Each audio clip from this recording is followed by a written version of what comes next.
Bienvenidos a una nueva edición, una nueva entrega en Rock Museo Rock Medellín de Conversaciones con el Rock. Hemos hecho un recorrido lo más coherente desde el comienzo y nos hemos venido con la radio de los años 60, Radio 15, La Voz de la Música, luego llegamos a emisoras El Poblado, Voz del Cine, a Radio Disco ZH, y entramos en los 80 con Todelar Estéreo, con Radioactiva, etc. Después profundizaremos en esas emisoras. En la parte del rock and roll, pues hemos pasado por Los Pelucas, vimos la conferencia de Los Pelucas, no tuvimos la oportunidad de estar con Juancho López de los Yetis, pero Julio Betancourt fue un extraordinario invitado. Y de manera coherente y articulada estamos hoy adentrándonos en un género que hace parte de esta exposición del lado A de la historia del rock en Medellín, donde buscamos ir articulando y vemos como todo está concatenado, ¿cierto?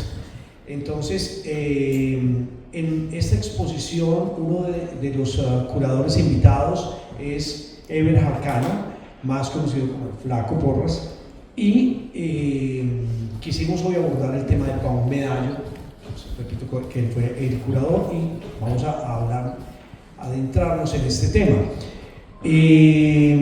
Dentro de el estilo que traemos, hablamos mucho de que esta no es una entrevista de radio, tratamos de ir a datos, a nombres, a lugares, a fechas que nos sirvan para ir reconstruyendo, restaurando, hilando, corrigiendo en algunos casos, o en muchos casos, porque aquí los invitados nos han dicho, no, eso no fue así, eso fue así, eso no lo hizo esta persona, lo hizo esta otra, y así ir construyendo esta historia que ya dijimos que la vamos a llevar a libros en el año 2027. Tenemos un nombre tentativo que sería Historias del Rock en Medellín.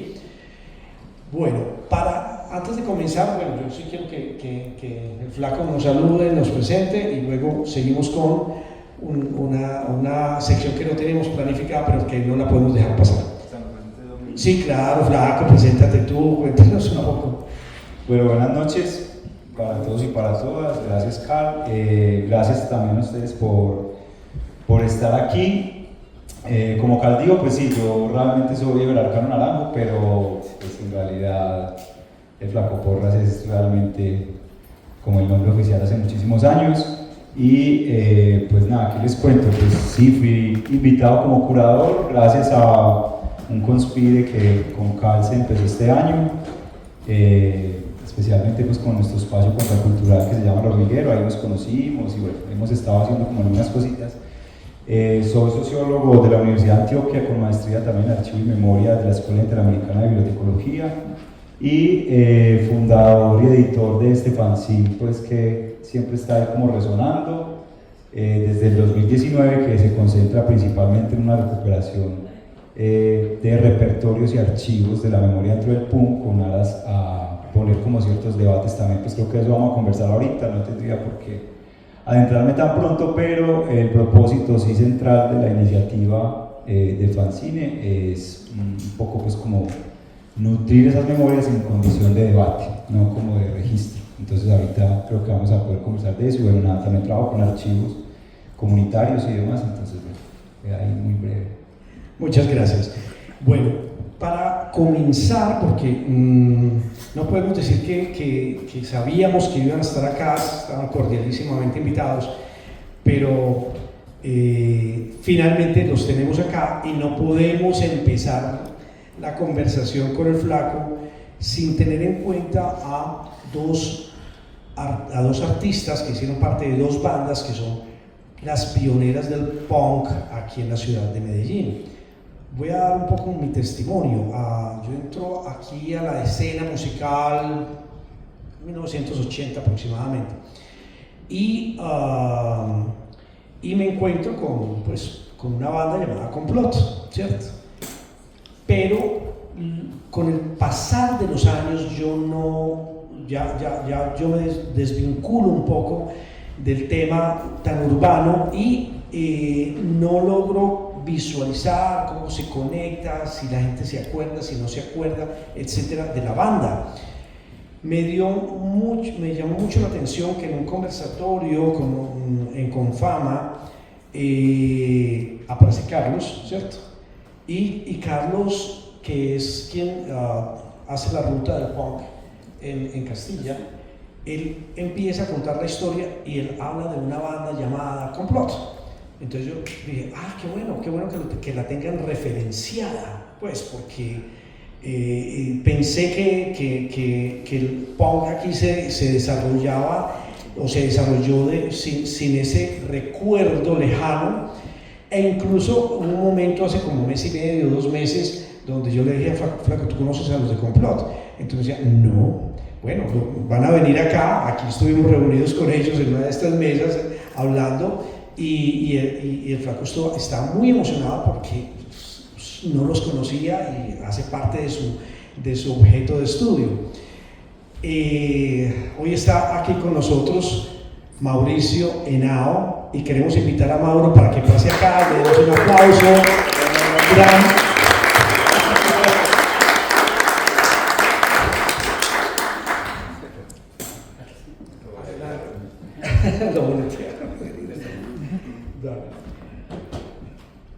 Uno de mis bateristas preferidos.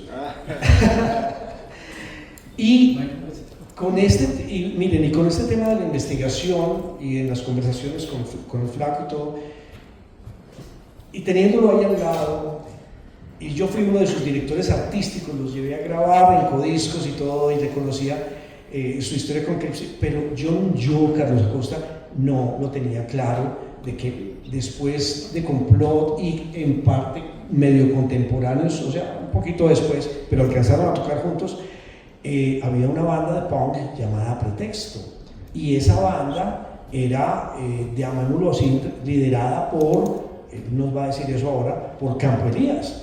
Y Campo Elías lo invitamos también, no sabíamos si iba a venir o iba a poder venir o no, pero sí está aquí, entonces por favor, Campo,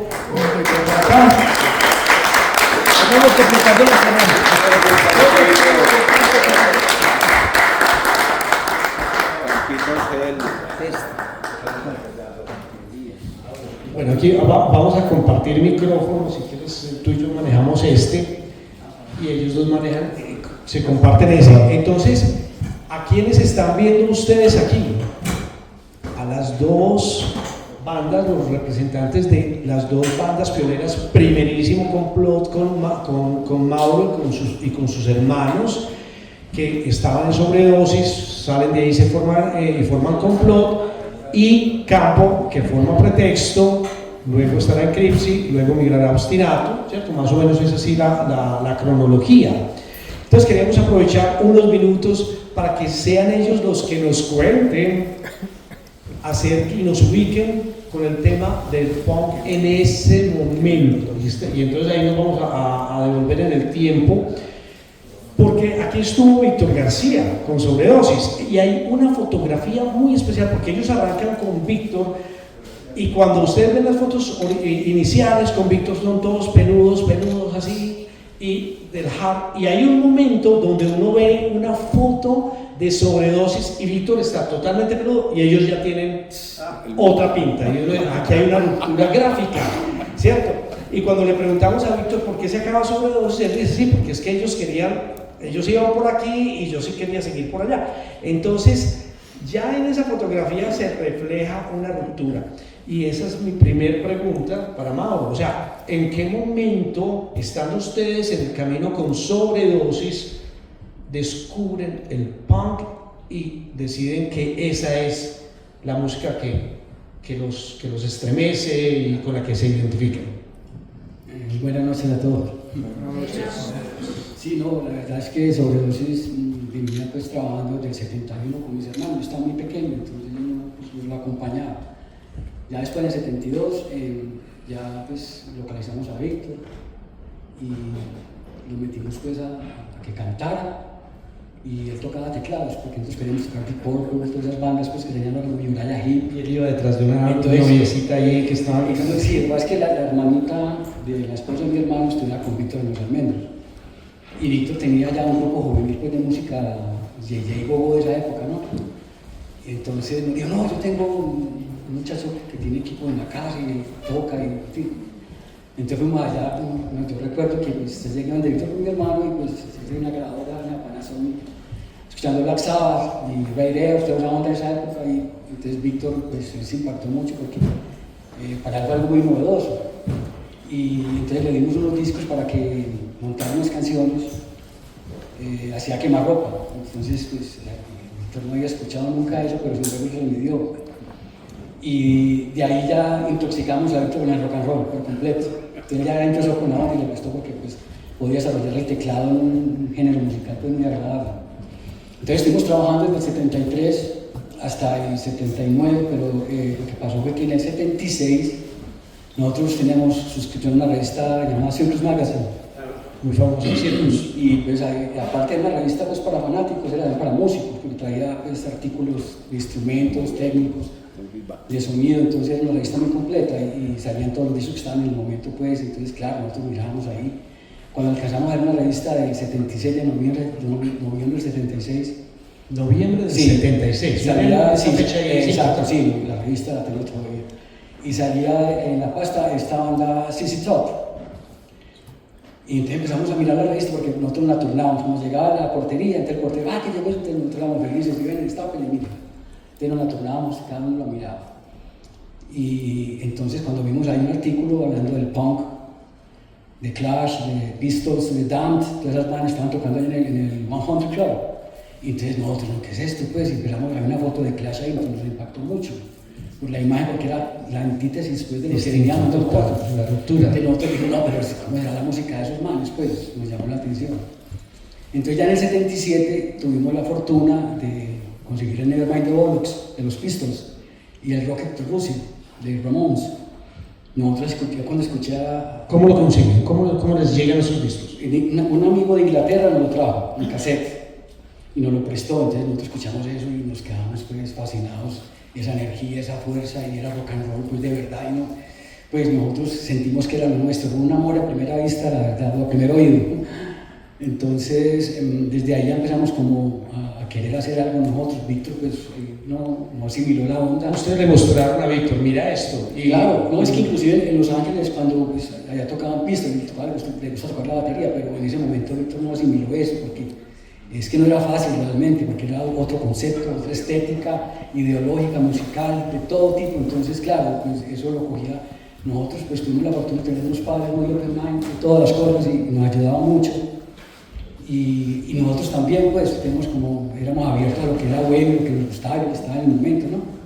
Entonces empezamos ya a gestar a Complot, no recuerdo, teníamos como 10 nombres diferentes, los hizo mi hermano ahí con Juan y Carlos, y ya nos gustó Complot, entonces vamos a formamos la Complot. Pero entonces sí, yo sé lo que tú quieres. Nosotros en ese transcurso pues, ya queríamos como hacer otras cosas. Inclusive pues, nosotros tocábamos Feliz y todas esas bandas pues, con las que aprendimos nosotros interpretábamos, porque fue la manera de aprender, ¿no? Y eran las grandes bandas pues, del momento, entonces tocábamos eso con Víctor y todo, pero ya no nos sentíamos como contentos, queríamos arrancar con otra onda, y entonces dijimos, no, vamos a darle por ese lado. Entonces como Víctor realmente pues no tenía otros gustos musicales, claro que también es bueno, porque en Sobredosis también eso era bacano. Y entonces ya pues, nosotros decidimos ya tirar la onda, entonces nosotros nos trasquilábamos, nos mutilábamos, hacíamos las camisetas, que ahí fue también porque Carlos Valencia, de Pretexto, estudió conmigo, pero él estaba un año más elevado que yo, él estaba en sexto, yo estaba en cuarto, quinto de bachillerato. Entonces yo le dije, para que nos estampe esas camisetas, le dimos los logos de Complot con la letra al revés, pues como medio rusas, ¿no? Y pintadas con spray, pues, y toda la onda, y bueno, no sé, fue una cosa muy bacana. Entonces Carlos Valencia nos hacía, entonces él empezó también como a contagiarse la onda, porque pues nosotros ahí en esa locura, y estábamos todavía con Sobredosis. Entonces ya en el transcurso de 77, 78, pues ya nosotros estábamos mamados, ya la música estaba muy agotada, pues los últimos discos que escuchábamos, ya como que no había más para seguir. escuchábamos a Rush, que tenía hasta Lemmy Spears, fue un álbum pues, que nos llevó la tienda en el 78. Zeppelin también estaba ya acabado, pues, entonces como que no había nada nuevo, entonces sentíamos que esta era como la onda que había que seguir porque nos sentimos bien con ellos. Entonces empezamos ya, pues, en el periodo empezamos con sobredosis. Nosotros como pues éramos hermanos en el apartamento, teníamos ahí pues en el cuarto de servicio, entonces salíamos allá y empezamos como a tratar, porque pues nosotros nunca habíamos cantado, Víctor el que cantaba siempre, entonces ya cantar Sex Pistols, The Clash, Police, todo eso. Entonces empezamos nosotros como a tratar de pues, como soltarnos todo ese bagaje de sobredosis y ser nosotros los que teníamos que hacer todo, ¿no? Entonces yo también canté, yo cantaba Los Pistols, lo cantaba era yo, Carlos cantaba Police. Y entonces empezamos, entonces nosotros cuando no estábamos con sobredosis, estábamos ahí haciendo las cosas de nosotros, pues como tratando de que la situación pues se diera, ¿no? Como queríamos. Y forjamos y empezamos a darle con complot. El último concierto que hicimos con sobredosis fue en los Benedictinos, el Colegio de los Benedictinos, que era un amigo mío que tenía otro compañero que estaban graduando y nos pues, querían dar como una fiesta para los de sexto, entonces, que toquemos allá, entonces. Pero ya nosotros estábamos con otra onda, entonces eso quedaba muy disonantes con Víctor, porque Víctor estaba peludo, y nosotros con chaquetas de cuero, y con esa energía pues de tenaz, entonces fue algo muy maravilloso. Las fotos que tuviste, pues ahí denota que ya estábamos nosotros pues con en otro cuento, en otra onda totalmente diferente. Y tuvimos la fortuna de tener la música pues en el momento de las bandas que estaban sonando, ¿no? Tuvimos una fuente de discos tenaces. Preguntas, ¿ustedes no se mutilaban? Sí, sí. Aquí solamente hubo un peluquero que se llamaba Chucho, ya se murió. Y una peluquería en el Parque Llera llamaba Igo. Y él fue el único que logró mutilar a Juan como realmente era. No sé, en la revista, está mutilado, pero como era trasquilado, todo el mundo se asustaba, porque y sin embargo fue el único, pero ya después nosotros lo mutilábamos. Bueno, ¿y a ustedes les gusta el punk por el sonido? ¿O también lo adoptan por filosofía? ¿Se fijaban en las letras, las traducían? ¿Cómo se meten ustedes ya en forma con este género? Pues hombre, lo que pasa es que era muy complicado conseguir, pues como, no solamente la música, sino ya como, digamos, revistas, eran muchos fanzines como los que tú tienes, que eran muy underground y pues básicamente traían las letras ahí, pero como era, pues es que el idioma de ellos era muy urbano, como cognate lo llamaban ellos, ¿no? Y entonces era muy difícil entenderlos, ellos cambiaban la pronunciación, decían today, entonces uno no entendía lo que decían, y Rotten también que tenía un acento para cantar, entonces era como complicado, algunas cosas la entendíamos. Tuvimos una fortuna grande también porque Orión Vargas, en ese entonces él tenía el libro de ¿Quién? Orión Vargas. Orión, sí, claro, Orión también ha sido pues artífice de toda la situación porque nos prestó el libro de Police con las partituras y con las letras. Entonces nosotros me encantaba Police y tocábamos Roxanne en el 78, 79 y entonces ahí también pudimos como cuadrar las letras para no cantar lo que no, porque muchas veces tenemos que inventar también pues porque era muy difícil uno de pronto entenderlos, ¿no? A pesar de que pues, uno lo escuchaba como muy claro, pero y más que era pues en un lenguaje muy de ellos y era todo como de alguna manera pues muy nihilista y también como contestatario pues y la onda. Muy bien, ¿cuándo y dónde fue el primer concierto de Complot, la primera presentación ya oficial? Pues mira, nosotros tocábamos, cuando ya sacamos Sobredosis, en 79 empezamos a tocar. 79. Sí, en casas de amigos y en fincas tocábamos y podíamos como desarrollar lo que habíamos, eso es lo que estábamos haciendo, ¿no? Como cogiendo la cancha. Y curiosamente Armando Plaza Camacho, en el febrero del 80, nos contacta. Que necesitaba una banda aquí y que le habían dicho que le habían hablado a nosotros. Entonces no, listo. Entonces era en el Teatro Lido con una película. ¿Teatro Oviedo en el Poblado? No, el Teatro Lido. Lido, ahí en el Parque Oviedo. Entonces, que vamos a tocar allá, que listo, que con la película de Kiss contra los fantasmas, pues era una cosa. Entonces nosotros, listo, entonces claro, nos cogieron hacia quemarropa, entonces vamos a montar los temas, Police, The Clash, Buzzcocks, todo eso, a la lata pues prácticamente porque esto ya estaba encima, pero nos sirvió mucho porque nos empujó más, ¿no? Entonces nosotros nos dedicamos a acabar como tener el repertorio porque también nosotros incluíamos temas de UFO, temas de Phil Lizzy, pues también como porque realmente para era muy complicado, claro. Y entonces, fuimos a tocar allá al Teatro Lido. Te cuento pues que el público era todo hippie. No entendían, me miraban así, se paraban y estos manes. ¿Qué fue eso? Y Armando Plata también era como asustado. Pero fue ¿Qué cosa? sí, claro, un contraste muy tenaz y sí, pues yo por ahí tengo fotos y son hippies peludos pues de su momento. Y nosotros ya no estábamos en esa onda, entonces fue algo pues, no, y siempre que tocábamos pasaba lo mismo. Todo el mundo era como, pues esto es qué, pues porque no, es que eso, el movimiento punk fue muy subterráneo, la verdad, pues casi nadie tenía como acceso a ese tipo pues, de música e información. Habían librerías aquí, pues yo le estaba contando ahora ese libro pues que me parece un libro excelente. Si no lo han leído, pues el Punk Rock o La Muerte Joven. Ese libro es fundamental, hay que leerlo. Entonces también tuvimos como acceso a eso, muchas cosas que nos fueron como metiendo, pero no sé, las cosas aparecían, empezamos a trabajar, entonces tocamos con Chupo, eso fue en el 80. ¿Con quién? Con Chupo, le decían Chupo Camacho. Chupo Plata, perdón. Entonces tocamos allá y ese fue el primer concierto que hicimos nosotros. Muy bien, muy bien. Ahora, muchas gracias. Ahora, Campo, bienvenido, muchas gracias. Buenas noches. Bueno, ya sabemos cómo los hermanos Henao llegan al punk. ¿Tú de dónde venías y cómo llegas al punk?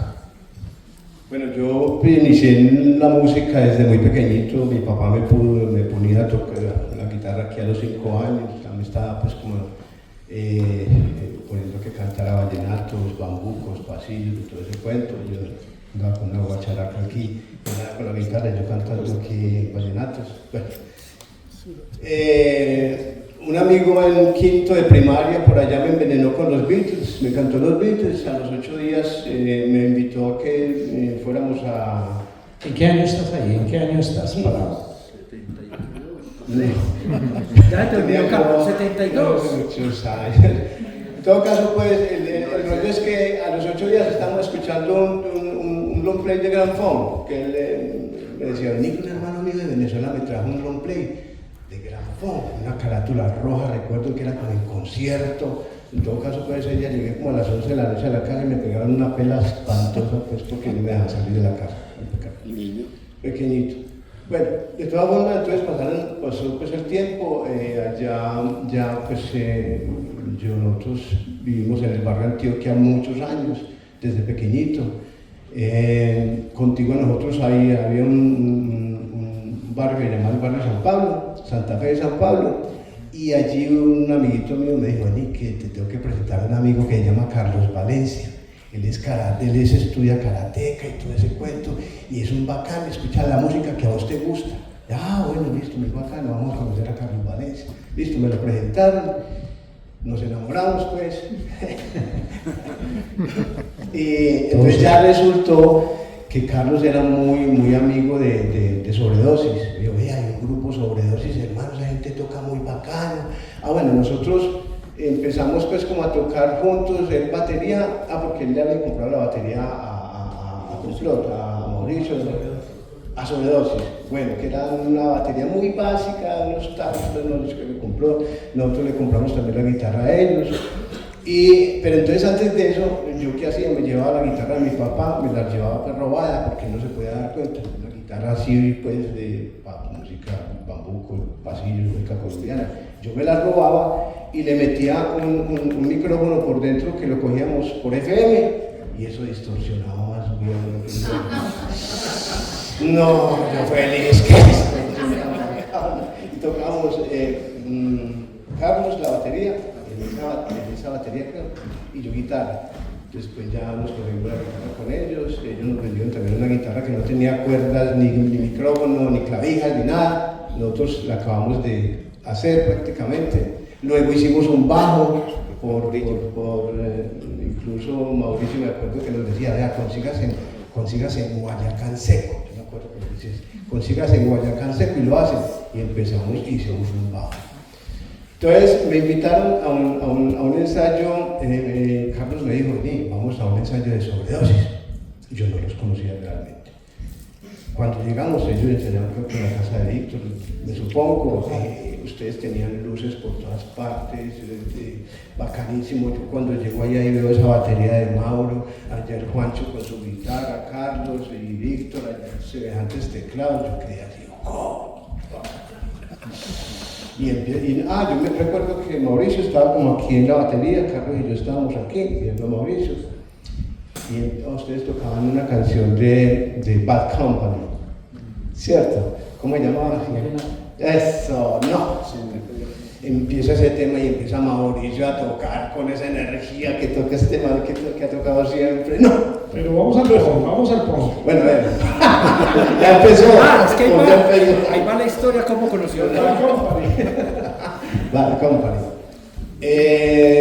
Bien, en todo caso, pues ya después ellos pues se separaron ya, pues ya ha sido Mauricio. Nosotros conocíamos, yo creo que a la par, a un personaje del barrio Antioquia que le decíamos Cocolizo, ¿te acuerdas? De Fabián Lescano. Bueno.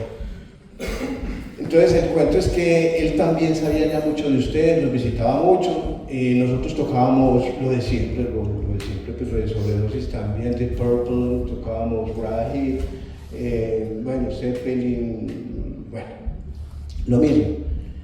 Pero alguna vez, yo no sé si fue antes de la influencia tan directa de ustedes con nosotros, yo creo que fue el máximo influenciador sí fue el Cocolizo, Fabián Lescano. Él estudió conmigo en la primaria allá en el barrio Antioquia. Una vez fue al ensayo de nosotros nos llamamos Hemisferio porque nos gustaba mucho un Rush y ese álbum Hemisferio, pues yo la primera vez que oí ese álbum no lo entendía para nada. Yo dije, ¿qué es esto tan raro? ¿Qué cosa tan horrible? A los 2 meses estaba enamorado de Rush.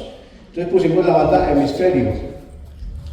Y por esos días llegó el Cocolizo con una carátula de Police. El número 1 creo que de Police. Exactamente. Bueno, pero eso, a ver, ¿en qué época? 78, 39. Bueno, Depende del álbum, pues, cuál es.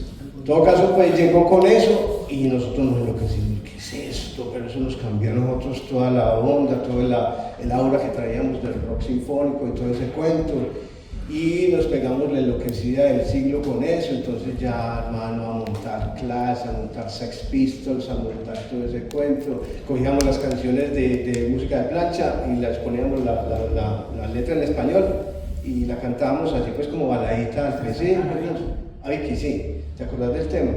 Sí. Nosotros cantábamos llorando vivo yo. Santo cielo. Llorando, 1, 2, de llorando. Eso se volvía una cuate. Bueno, y así hacíamos, cogíamos música de los Beatles también y la adaptábamos pues como a concierto. Y bueno, ya estuvimos con el punk. Muy bien. Fecha del concierto que ustedes comparten en el Tropicana es En el 82. 82. Digamos, hasta ese momento no habían, pues por lo menos dateados, ahorita pues con el Flaco vamos a hacer más bandas de punk en la ciudad. No, eso no lo conocía. Ok, o sea, en el 82 tocan ambas bandas y eso queda registrado como un concierto punk, 2 bandas dedicadas al punk. Fue mucha Fue mucha gente, Fue ya mucha la gente gente. estaba conectada con el punk o todavía había mucho hippie metido en el público. Había cambiado un poco el público, pero es que hacer el cambio era muy complicado. Muy difícil. Bueno, ahora sí, entonces vamos a entrar con el Flaco, por favor, démosle las gracias a ellos por esta introducción a este pionero del punk en Medellín.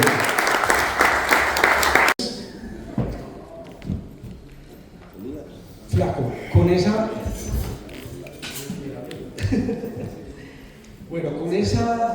esa introducción de estas 2 bandas pioneras, hay un lapso de tiempo antes de que el punk ya visceral de determinados barrios que nos los vas a describir ahora, surja. ¿Qué sucede ahí, en ese espacio de tiempo, en Medellín, para que pase, para que aparezcan estas bandas nuevas? Bueno, pues primero agradecerle a Campo y a Mauro porque siempre desde que empezamos a conversar pues ha sido como bastante bonito como ponerle rostro a eso que no se tenía, porque para nosotros y nosotras también que hemos estado, pues no solo por las investigaciones, sino por lo que también habitamos pues desde el territorio, pues Complot, primero siempre fue como ese gran símbolo ahí, como del origen. Y como le decíamos una vez a Campo, y Pretexto era el escalón perdido, ¿cierto? Que como que teníamos el dato, pero como que sí, como que no, y que fue gracias a esta iniciativa que dijimos, sí, Pretexto sí era. Entonces, pues nada, yo creo que hay una coincidencia ahí que es importante como mencionar, bajo la salvedad también de que el ejercicio investigativo que se plantea no solo desde el sótano, sino que muchos y muchas venimos desarrollando, es un poco también una ruptura como epistemológica y como, digamos, como histórica, porque digamos que nosotros y nosotras venimos muy acostumbrados a que la historia es un asunto lineal y que estamos pensando en que de un año pasó al otro, el otro, ¿sí? O sea, como que para nosotros lo lineal es la forma en la que se desarrollan las cosas.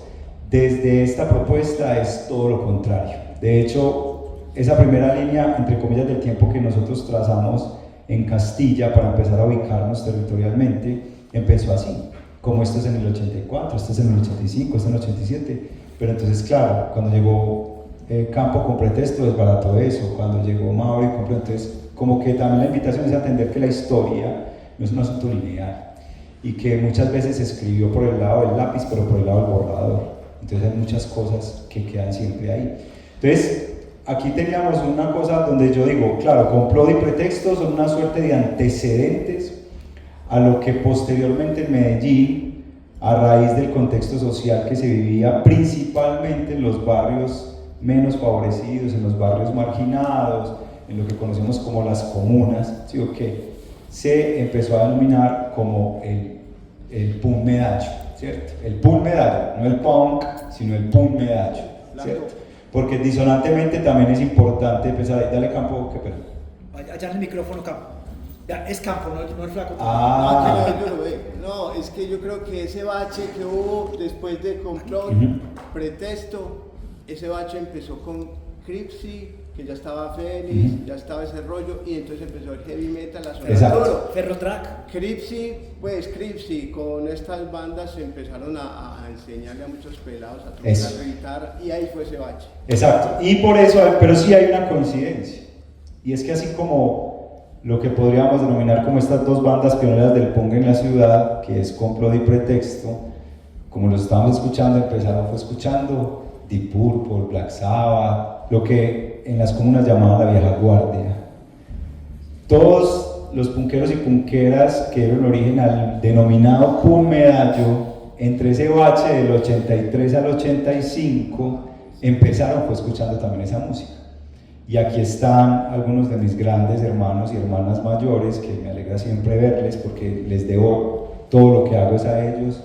Aquí está Patricia Arenas, aquí están los Chivas, aquí está Edison, aquí está Rendón, pues que son como mis hermanos mayores y pues eso también, y mi hermana mayor, eso también es muy importante entenderlo porque el punk medallo no empezó siendo punk, a secas, es decir, y el ejemplo creo que nos contó Mauro y Campo es muy claro, o sea, al punk en Medellín nadie llegó directamente, o sea, el punk fue llegando.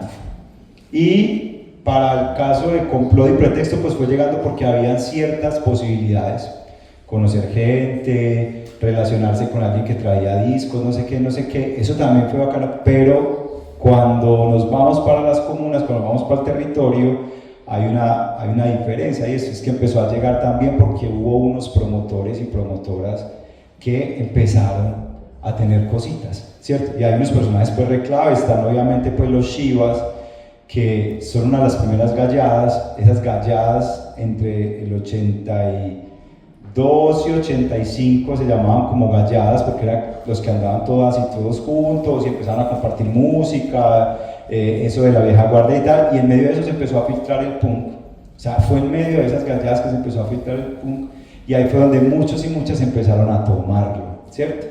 Un poco en esa línea, cansados de ese heavy metal, cansados de los hippies, etcétera, etcétera, de tener el cabello largo, etcétera, y empezó a resonar y empezó a asimilarse porque esa fuerza estridente que se escuchaba en esos primeros discos de punk, que es muy parecido, pues que fue The Clash, que fue Damned, que fueron todas estas bandas, los Pistols, etcétera, era como una suerte de escape a ese contexto desgarrador que se está viviendo en ese momento en la ciudad, que con sus matices hoy en día todavía se conserva, pero que todos y todas sabemos que lo que representa ese inicio de los 80s, pues es un momento bastante álgido en la ciudad, el auge del narcotráfico, el auge de la violencia, evidentemente pues la marginalización y la precarización de la vida, la estigmatización de los jóvenes y obviamente pues como la cultura hegemónica que nos atañe, que pues por eso digo que con sus matices se conservaba y que tiene que ver con todo este asunto del conservadurismo, ¿cierto? Entonces los jóvenes y las jóvenes empezaron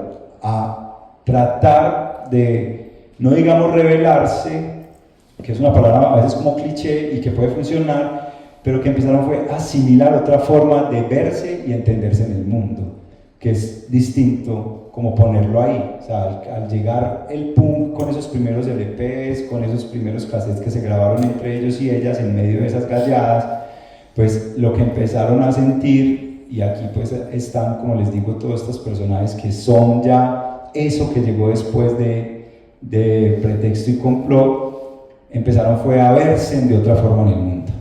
Y verse en otra forma en el mundo implica es reconocer desde el lugar en el que se estaban enunciando, que principalmente fueron los barrios marginalizados, principalmente fueron eso.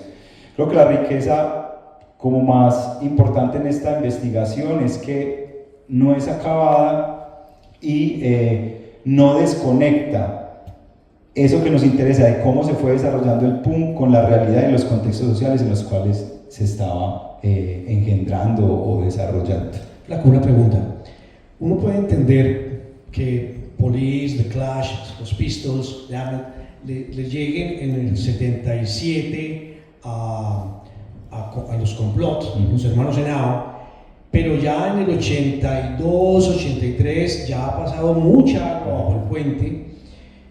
¿Son esas mismas bandas del 77 las que entran o entran otros nombres diferentes? Yo creo que ahí entran un montón de nombres distintos, pues porque realmente eso que llamaron la vieja guardia entró con muchísima fuerza a los barrios. Entonces cuando yo me sentaba, por ejemplo, hablando con Patri o con Weimar, bueno, con Eddie, con el que sea, la vieja guardia entró con tanta fuerza que incluso generó unas dinámicas propias en el territorio.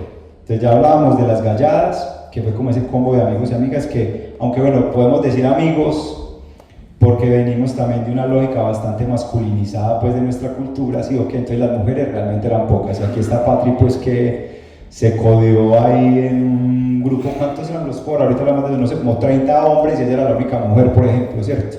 Entonces, sí podemos hablar de galladas de amigos porque estamos hablando de una cultura bastante patriarcal que se conserva hasta hoy, tristemente. Ese fenómeno también entra una cosa que se llamaban las notas, que eran como esos bailes en las casas cuando las dejaban solas o alguien alquilaban un garaje y tal, y fue en medio de esas notas que empezaron a sonar un montón de bandas de la vieja guardia, ¿cierto? De Accept, de Ross, de Black Sabbath, de Zeppelin, o sea, todo lo que nos queramos imaginar que ubiquemos en ese espectro de la vieja guardia, y que, como les contaba ahorita, por algunos personajes clave empezó a filtrarse algo más estridente, y eso empezó a filtrarse. Obviamente hay como una predominancia de lo tradicional que estamos acostumbrados a ver con el origen del punk, que es como Ramones, Sex Pistols, The Clash, ¿cierto? Pero bueno, eso también habrá otro momento para conversar un poco como de las diásporas previas a eso, o lo que llamamos el protopunk, porque también empezaron a llegar otras bandas un poco más rítmicas, ¿cierto? Como Buzzcocks, como Chelsea, ¿cierto? Como este punk que llaman el 77, que también empieza como a tocarles un poquito ahí, y que incluso un poquito ahí pues el hardcore Mauro también iba a decir algo. Sí, yo quiero hacer una aclaración que me parece importante. Dale. Mauricio, va a hacer una aclaración. Yo voy a hacer como una especie de traducción para que los que no Que están... vaya hasta allá, para que se escuche, para que escuche. Sí, porque como hay gente en Instagram... Sí, es que yo creo que hay que hacer aclaración en algo que es importante. La pregunta que tú hiciste es que, es decir, la música que pues influenció a esa corriente pues del 83, no realmente era punk, era hardcore. Y hay que tener eso en claro porque el hardcore no tiene nada que ver con el punk de los 70s pues. Y el hardcore está más ligado al metal. Hay una línea muy delgada entre el metal y el hardcore. uno puede ver en el público de las bandas de metal, hardcoreos pues, ahí metidos, ¿no? Entonces, porque yo he notado que pues tratan como de juntar las dos cosas y no tienen nada que ver, ni musicalmente, ni estéticamente, no tienen nada que ver realmente. Pues ellos, como te digo, ya las crestas, los punks de los 70 no eran de cresta. Eso fue otro movimiento que empezó a salir ya a finales de los 70, del 70, pues 79 y 80. Recuerdo una banda, Vice Squad, que eran de chicas, excelente banda, empezaron como con esa onda. Y entonces me parece importante tener eso claro, de que pues no creo que no es conveniente mezclar el punk de esa época británica con el hardcore, que es totalmente diferente. Gracias, Mo. Entonces ahí aparecen bandas tocando, vieja guardia. ¿De dónde salen esos instrumentos? ¿Cómo se dotan las bandas? Sí, entonces ahí pues como con el negro van a empezar a rotar unas imágenes. Sí, eso sale a todo. Que pueden evidenciar tanto como esto que hablamos de las galladas y los parches. Y lo que pasó entonces ahí fue que desde esto, que llamamos como las galladas, se empezó a pensar en, bueno, ¿qué es eso del punk? El punk incluso en un principio no se reflexionó como tal. Y no nos parezca raro ver que tal vez en alguna de estas fotografías aparecen símbolos nazis, aparecen un montón de simbologías que simplemente se replicaban desde el desconocimiento, ¿cierto? Porque lo que se veía era como películas, un montón de cosas, y la búsqueda era como que no ser como lo que se ofrecía en una sociedad y tratar de resistir a esto que llamamos pues como la violencia. De hecho aquí, ¿qué hacían las galladas? La primera gallada del barrio de Antioquia, que eran los Chivas, y de toda esta zona de la ciudad se caminaba a la ciudad, y ahí fue que se empezó a engendrar principalmente el foco en Castilla, la conformación de las primeras galladas. La zona noroccidental y nororiental son como una de las zonas más importantes como para entender que el punk, que el origen del punk no es solamente cuando empezó a ser estridentemente y musicalmente punk, sino como lo que abraza y lo que de alguna manera amplía el espectro de lo que es el punk se desarrolla. El punk no se desarrolla solo porque es un ritmo más rápido o estridente, sino porque viene cargado de una filosofía y una actitud, ¿cierto? Estética, de vida, de muchas otras cosas que empieza a encarnarse en las juventudes principalmente marginalizadas de la ciudad. O sea, creo que incluso el reto más grande que ha tenido como este proyecto, lo que ustedes van a ver ahorita en la muestra de investigación y demás, es que incluso no podemos casi que estandarizar como muchos de los orígenes de las bandas, ¿cierto? En unas fechas o unos tiempos muy concretos, porque incluso hay unas disputas también ahí de cómo entendemos el origen de esto que estamos acostumbrados, las primeras bandas, las primeras galladas. O sea, podemos hacer una historiografía, pero siempre con la idea de que esa historiografía puede tener más arandelas. Y ese debate es lo que nosotros tratamos también y nosotras de proponer en esto. Entonces, claro, al ser unas zonas marginalizadas, al no tener condiciones, al vivir en una cultura pacata y demás, pues lo único que se puede hacer para poder abrazar eso que llamamos el punk y demás, pues es abrazar una de las filosofías principales que tiene el punk, y es eso del hazlo tú mismo, ¿cierto? Hazlo tú mismo, entonces era hacerse la ropa, era hacer una suerte de socioestética también distinta a la que se veía en el mundo del rock. No había instrumento, entonces empezar a hacer los instrumentos. Entonces, ¿qué tenemos a la mano que nos sirva que parezca una guitarra, que parezca una batería? Entonces, en la Caliche, por ejemplo, menciona una historia muy curiosa con el tema de los cueros de la vaca, y era como tenemos cuero de vaca, entonces para templarlo lo mojamos, lo sacamos al sol, venimos, lo templamos y tocamos un rato, se destempla, Entonces, las baterías, las guitarras empezaron a hacer una construcción también propia, o sea, una cosa de lo que llamamos los instrumentos hechizos y demás. Y la poca música que empezaba a circular, pues empezaba a ir dando una maduración a ese movimiento, escena, contracultura, como lo queramos llamar. Y empiezan a entrar como unas personalidades ahí.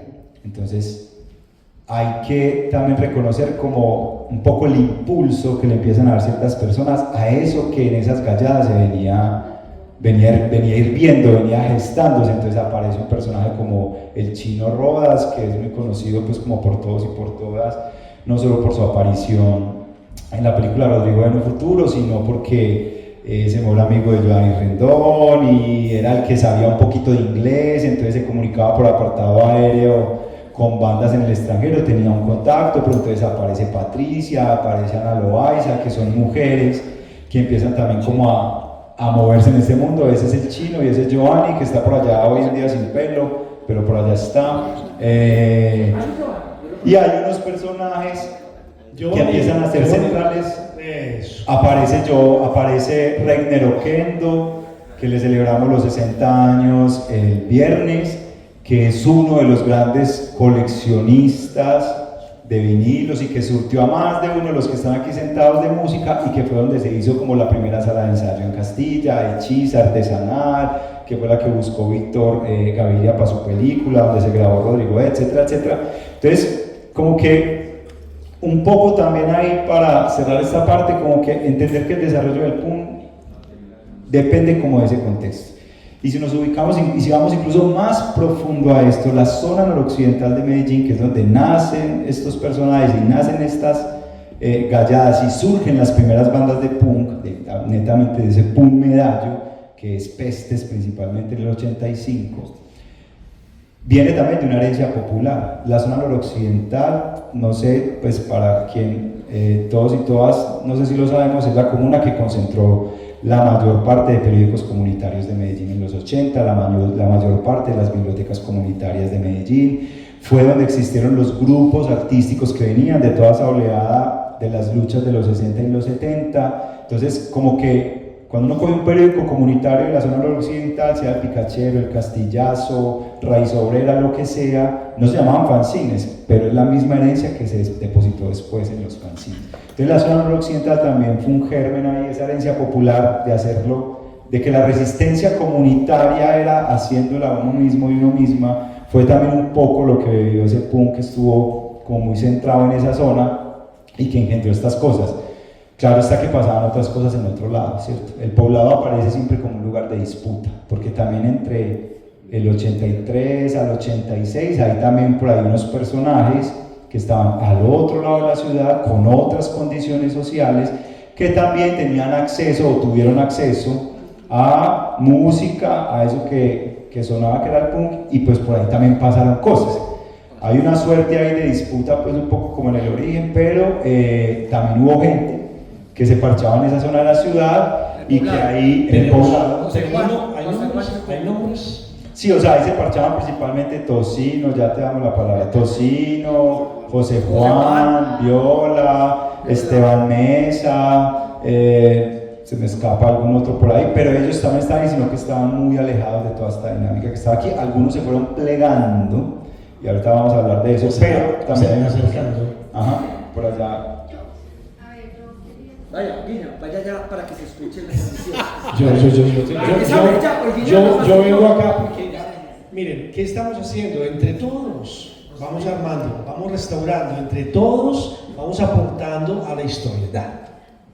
Ok, bueno, mi nombre es Olga Hurtado, yo soy antropóloga y mi tesis fue sobre el PUN de Medellín entre 1984 y 1990. Desde la antropología, obviamente lo enfoqué desde la semiología, desde el arte, desde la antropología urbana y también como un fenómeno sociocultural y artístico muy fuerte que se presentó en esa época por todo lo que ya dijo El Flaco Porras, ok. Entonces, yo quería como agregar algo, y es que fuera de lo que él dice de las comunas, que fue donde realmente el PUN salió como toda una respuesta a toda esa falta de oportunidades, a esa violencia, a la persecución a los jóvenes, a no tener posibilidades, otro montón de cosas que no me quiero extender acá porque me apasiona. Sí. Entonces, a mí me tocó también vivir el otro lado de la moneda, en la clase media alta. Y a pesar de que no sufríamos todos esos ataques de la vida diaria, nos llegó la música muchísimo antes. Y la conciencia social no tiene clases. Nosotros nos identificamos con esas problemáticas urbanas y socioeconómicas tan tenaces, y a pesar de que vivíamos en un mundo, digámoslo así, rosadito, éramos conscientes de todo lo que pasaba. Y también lo vivimos, porque también fuimos perseguidos por ser diferentes. A nosotros nos filmaban en todas partes, nos seguían, la policía nos sacaba de todas partes. En New York, que fue el primer bar underground que hubo en Medellín, pues nos hicieron salir de allá hasta que nos hicieron cerrarlo. Y nos fuimos para New York, para New Order, y de allá también nos sacaron, nos fuimos a la selva, y ya después ya no sé qué pasó, porque todo se despelotó. Entonces, es una filosofía. El PUN es una filosofía de vida. Por ejemplo, desde chiquita, yo pienso que el mundo es una mierda, perdonen la palabra, decepcionada de la humanidad, de que todavía existe el hambre, la miseria, la pobreza. Entonces, eso realmente es ser PUN, no es tener una cresta, no es vestirse de cueco, no es dar pata como lo confunden, y no es ser skinhead como también los confunden. O sea, hay muchas formas del PUN. Los skinhead, los ray, los hoy, ya más. Gracias. O sea, no veo desde hacía 35 años.